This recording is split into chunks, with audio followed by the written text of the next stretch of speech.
ठाकरेंच्या शिवसेनेचे उपनेते सुधाकर बडगुजर पक्षात नाराज असल्याची चर्चा आहे। कालच नाशकात त्यांनी फडणवीसांची भेट घेतली होती। यानंतर त्यांच्या नाराजीची चर्चा सुरू झाली। खुद्द त्यांनीच ही चर्चा मान्य केली।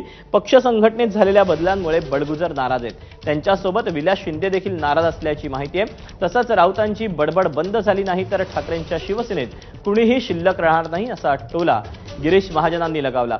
तिकडे बडगुजर यांच्या नाराजीच्या चर्चेमुळे ठाकरेंच्या शिवसेनेत मात्र खळबळ माजल्याची चर्चा आहे। म्युनिसिपल कामगार सेनेचा मी अध्यक्ष आहे आणि 2700 कर्मचारी ते युनियनचे सभासद आहेत। त्यांच्या प्रलंबित मागण्या ज्या आहेत त्या मान्य करण्यासाठी मी आदरणीय मुख्यमंत्री साहेबांना भेटलो।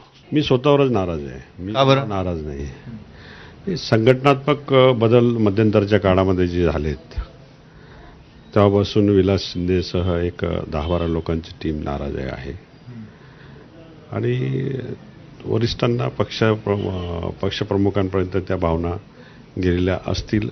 विधानसभेच्या निवडणूक झाल्यापासून आमच्यातलेच काही लोकांनी ती चर्चा पसरवलेली आहे, पण योग्य वेळी योग्य निर्णय होईल त्यावेळेस।